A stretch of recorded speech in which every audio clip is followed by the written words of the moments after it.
My family laughed at my miserable little wedding and refused to come until Instagram showed them my ceremony on a luxury yacht in Dubai. Watching them beg for explanations in the comments, while everyone else read their previous scorn, was my perfect revenge. It all started when I arrived excitedly at the family home with the invitations. It was nothing extravagant, but we had made them with love. My mother looked at it as if I had handed her a pizza flyer. "Are you serious? A hall this simple?" She tossed the invitation onto the table as if it disgusted her. "Oh, what a shame." My brother snatched it and showed it to his girlfriend, holding back laughter. "Look, my sister is having her grand wedding here. Isn't it picturesque?" His girlfriend covered her mouth, feigning pity. "Oh no, how sad." My father didn't even turn around. "Don't count on me. I'm not going to make a fool of myself." "But Dad." "No buts. That's not a wedding, it's a neighborhood block party." Just then, my aunt walked in, as if the universe needed an additional chorus of mockery. "What are you talking about?" "About the girl's little wedding," my mother said with contempt, as if it pained her to form the word wedding. "Oh yes, my friend already told me. She says it's such a pity she settled for so little." My brother let out a loud laugh. "They're going to think we've run out of money or something worse." Deep down, I had already sensed this would happen.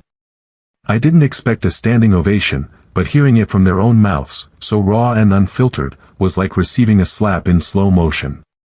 As I put away the crumpled invitation, something broke, or maybe, something hardened, inside of me. They would see who really had the miserable wedding. I didn't sleep that night. My family's words replayed like a song. But it wasn't just the words from that afternoon, it was an echo, the final verse of a cruel opera I had been listening to my whole life. Sitting in the darkness of the kitchen, the humiliation of the invitation dissolved into a carousel of sour memories. I was 19, introducing them to my first boyfriend, an incredibly sweet guy who worked as a mechanic to pay for his studies. I remember my mother's frozen smile and her later comment in private, "Darling, love is nice, but it doesn't pay the bills at a garage. Aim higher." At 23, when I announced I was leaving the law degree my father had chosen for me to follow my passion for graphic design, my father didn't even look at me. "So much investment in your education for you to end up making little drawings. What a disappointment." And the constant comparison to my brother. His promotions at a marketing firm were celebrated with expensive dinners. His new cars were a source of family pride. When I sold my first piece to an independent gallery, my brother joked at Christmas dinner, "Well, at least it pays the rent." There are levels to everything, right? The same phrase he had used a few days ago. It was always the same. Worth measured in money, status over affection, appearances over happiness. This wasn't about a wedding, it never was. It was about me, about choosing a path they couldn't brag about at their social club. The kitchen clock struck 3 a.m. The weight of a lifetime of slights settled in my chest. It was then that I told my fiancé everything. Not just about the invitation. I told him about the mechanic boyfriend, about my career, about my brother, word for word, including the pauses. "My father said you would leave me in ruins," I told him, my voice breaking. I saw his jaw tighten. "That's not the worst part," I whispered. "My sister already told the whole family they're not coming, so no one gets their hopes up." Just like that, with those words. He was quiet for a long time. Then he took my hands with a calmness that surprised me. "I have to confess something to you. My family isn't what you think." A chill ran down my spine. "What do you mean?" "My father doesn't just sell furniture. That's his hobby, a small side business. He actually owns a real estate development company that builds luxury resorts and hotels all over the world. We've been working with international investors for years, but he always told me to keep that private here. People will treat you differently if they know you have money," he'd say. I was speechless. "Are you kidding me?" "Not at all. And my mom isn't a housewife.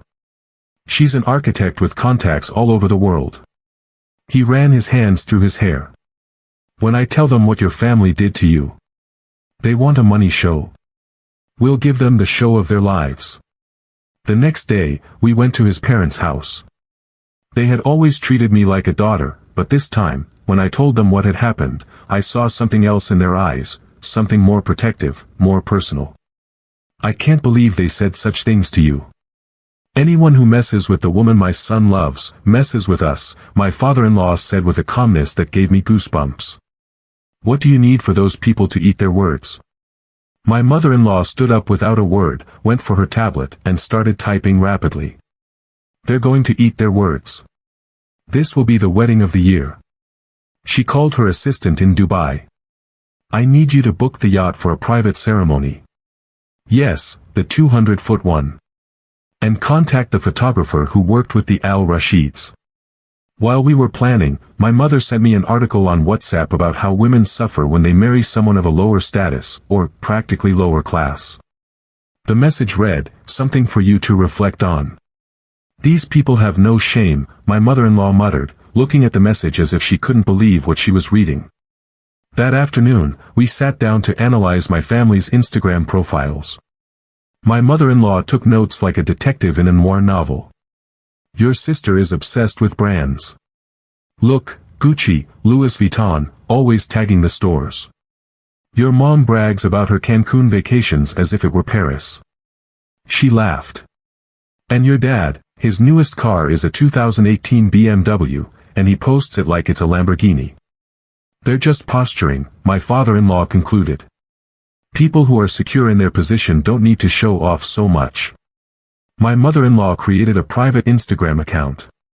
She added 3 of my distant cousins and 2 acquaintances from work.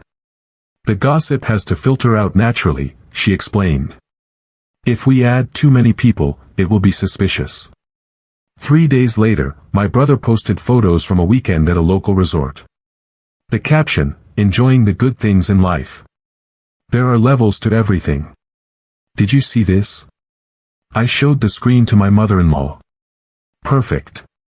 Now we know we're on their minds. As a test, we bought a Hermes bag and a Rolex watch. My mother-in-law took casual photos of me at an elegant cafe and uploaded them to our private account with the description, coffee dates before the preparations. The next day, my distant cousin commented, what a beautiful bag. That night, my aunt texted me, my dear, I hear you're buying expensive things. Wouldn't it be better to save for a house?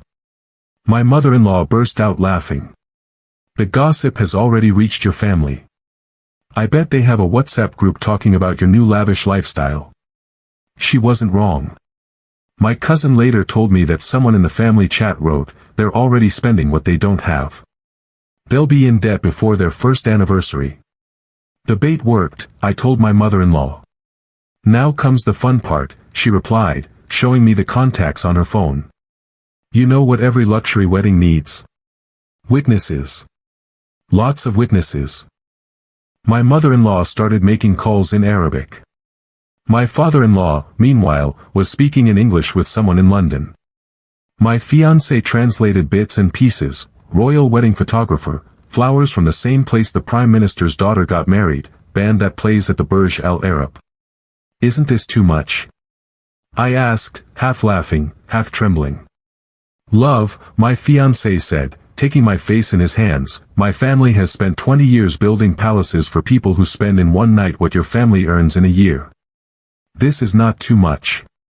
You deserve this and more. My mother-in-law finished a final call and smiled at me. Done. Your family wanted a decent wedding. They're going to have to eat their words when they see what a truly decent wedding looks like. That night, as I checked the photos we had uploaded to our private account, I saw that my sister had tried to follow us from a fake account. My mother-in-law had rejected the request without blinking. Let them die of curiosity, she said. The desperation will drive them crazy. And when they see the real photos, she paused and smiled in a way that gave me chills, they will understand the true meaning of the word miserable. When we boarded the plane to Dubai, we knew what we were about to do. It wasn't a simple trip, it was a strategic deployment. First class, champagne served before takeoff. Not a word more. I posted a story of the glass with the label facing the camera, my hand with the ring visible, and an airplane emoji. Nothing more. It was just the first piece of bait.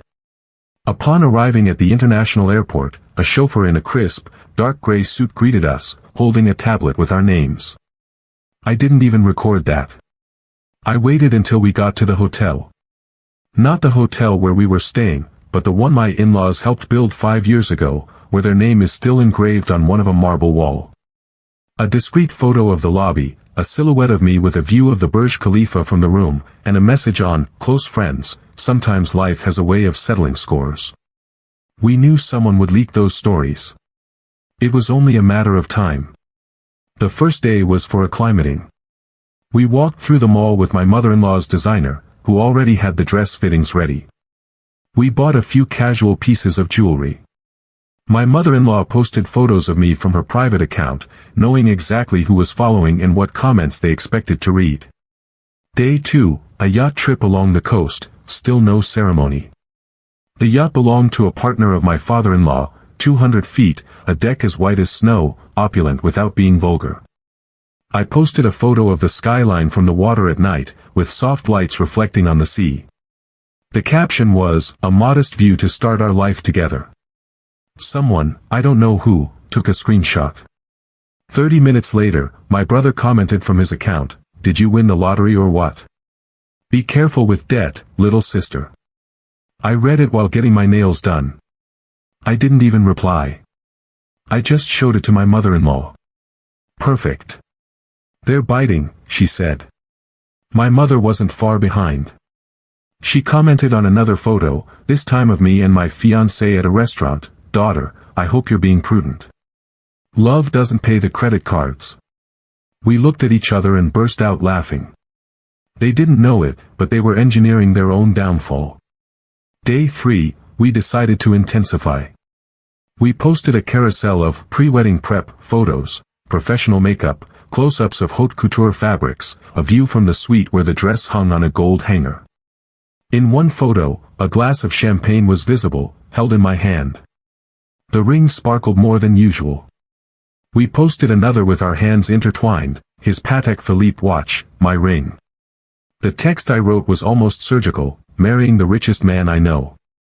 In values, in spirit, and as it turns out, in everything else too. Thank you for teaching me what true worth is. My cousin's comment didn't take long.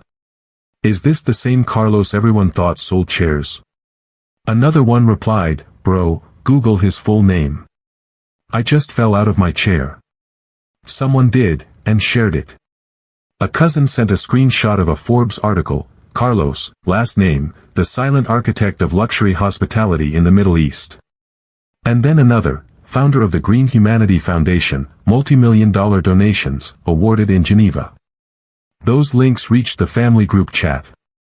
Screenshot after screenshot. Someone even sent his LinkedIn profile. And then, silence.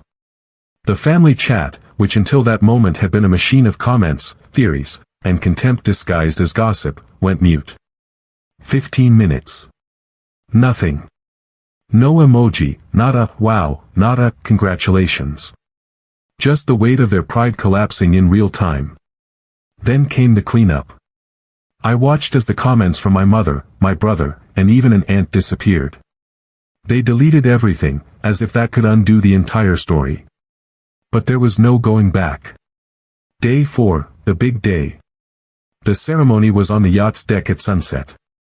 There were few guests, my fiancé's parents, 2 close family partners, and a few of our friends.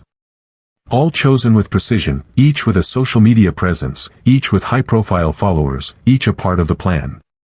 The ceremony was intimate, perfect, without unnecessary eccentricities but without skimping on details. White flowers, soft live music, a violinist who played as I walked towards him. My dress floated in the wind. When we said, "I do," there was no exaggerated ovation, just a shared, natural, real smile. Then came the star post, a photo on the deck, just after sunset. Me in the dress, him in his suit, embracing, with a backdrop of warm lights. We published that image with the phrase, "Thank you for joining us in this new chapter." It wasn't a common wedding, it was a unique, intimate, and unforgettable event. And below it, a second photo, us with his parents. The caption was direct, infinitely grateful to my new parents for making our dream wedding a reality. Family is who chooses to be there for you. I tagged my father-in-law. His profile was private, but his name was already circulating. Then the panic began. First was a text from my father, "What is all this? Are you humiliating us? Where did you get that money?" Then, my mother, "Why didn't you tell us you were going to do something like this? You left us out on purpose." And then, my sister, via a voice message I still have saved, "I think it's horrible that you exposed us like this.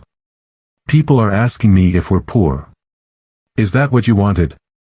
I didn't respond. The best part came next. My parents' friends, who don't even follow me, started commenting publicly on my photos. "How beautiful. I didn't know your daughter married Carlos. Congratulations. We went to an opening of one of his hotels in Qatar.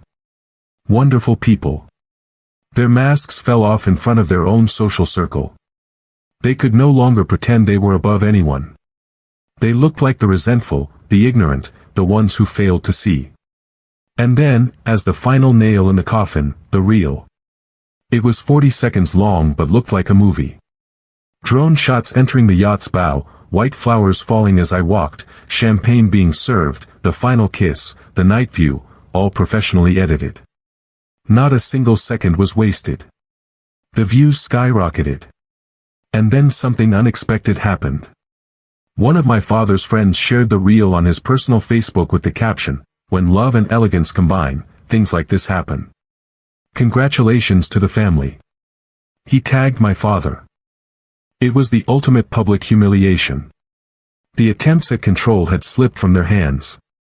My family started sending me audios, one after another. "Honey, we need to talk. We could celebrate something here, right? We can have a second, more informal celebration with everyone." One even said, "Grandma is asking why she wasn't invited." And I just watched the notifications roll in. My mother-in-law said it best as we drank tea on the hotel terrace. Sometimes the best revenge isn't to destroy anyone. It's simply to show them what they lost by being so arrogant.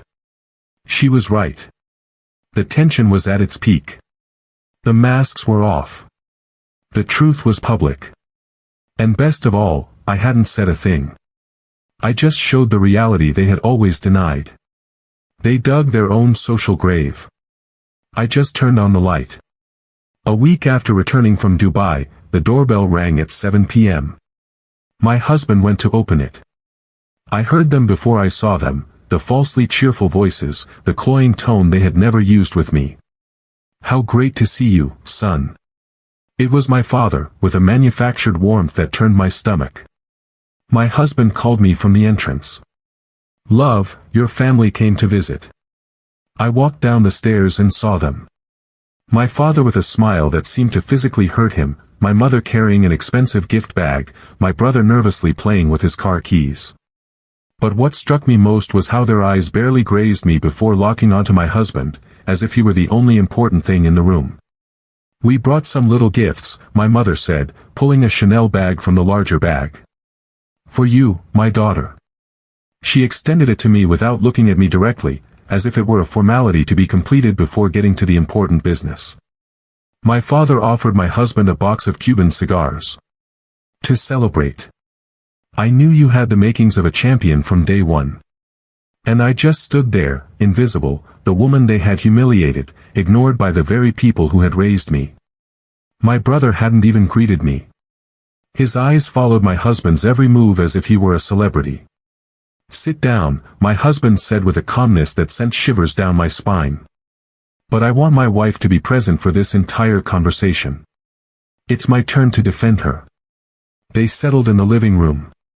My mother continued to address only him. "We wanted to get to know you better.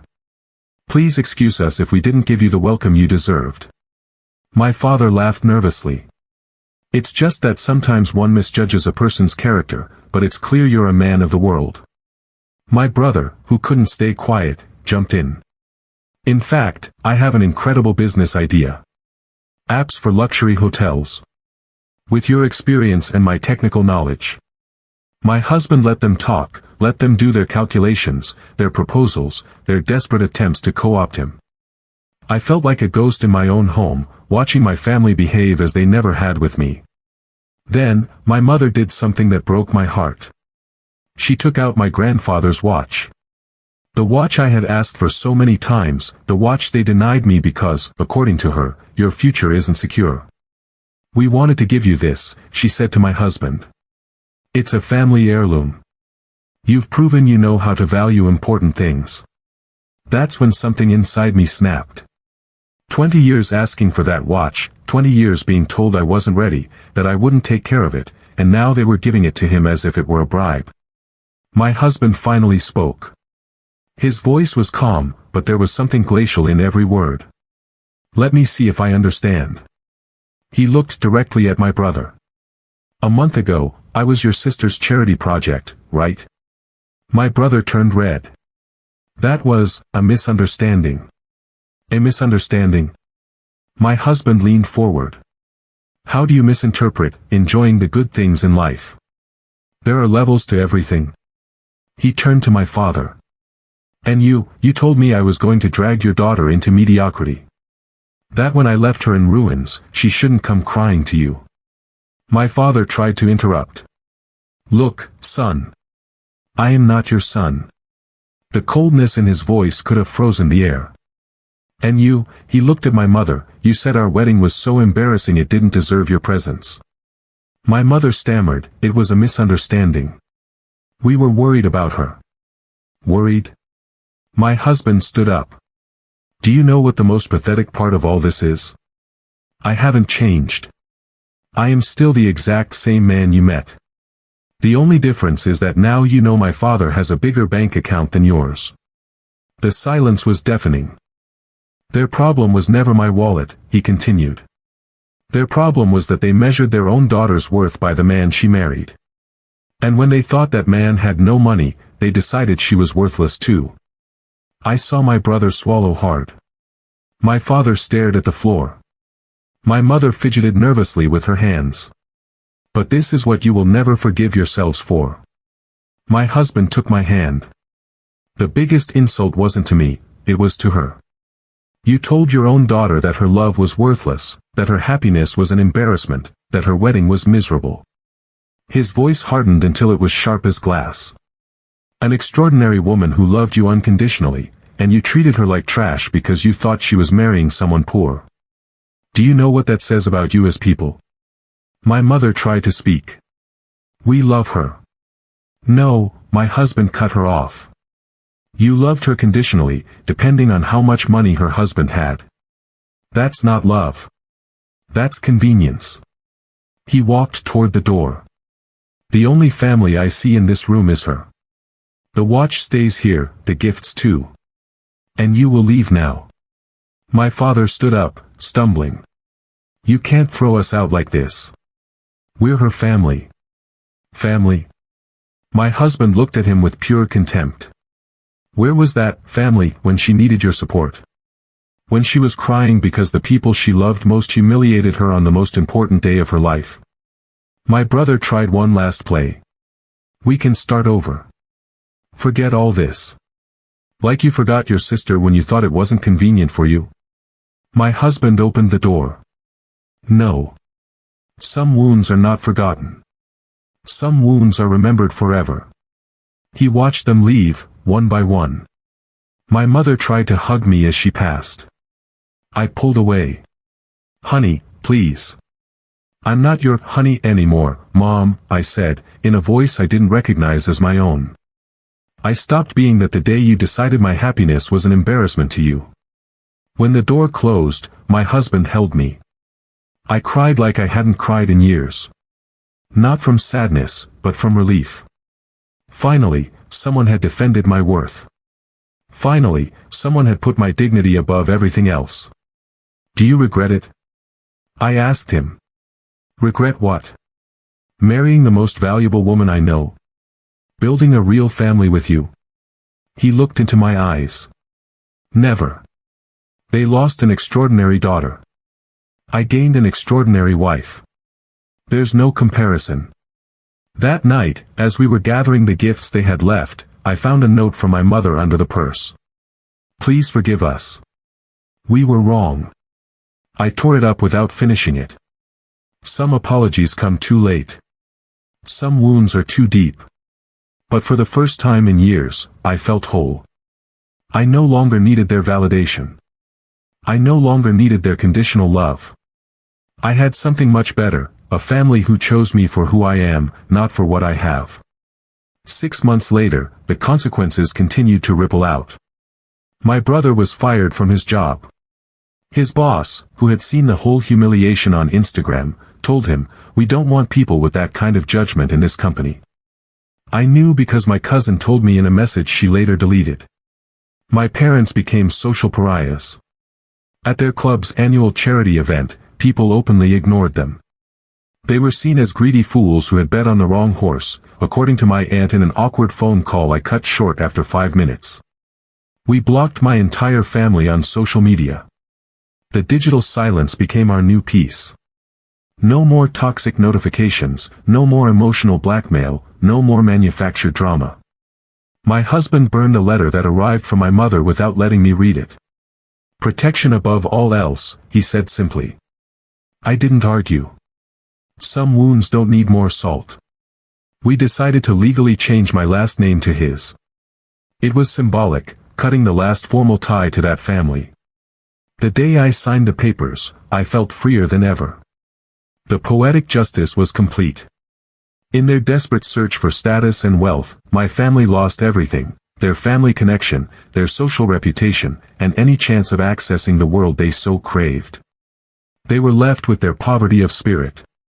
The real wealth was never my husband's money, it was the dignity I reclaimed for myself. It was learning that family is chosen, not inherited. It was discovering that unconditional love exists, it just doesn't always come from where you expect. Some wounds break you, others rebuild you stronger. This was one of the latter. I no longer need their validation. I no longer wait for their regret. I no longer carry their toxicity. I have something much better, a life of my own, built on my own terms, with people who chose me for who I really am. And in the end, that's worth more than all the luxury weddings in the world. So now I ask you, have you ever had to choose between keeping family peace and defending your own dignity? Was the cost worth it? Or do you think I should have swallowed my pride and forgiven them? Because after all this, I still wonder if I went too far, or if I didn't go far enough.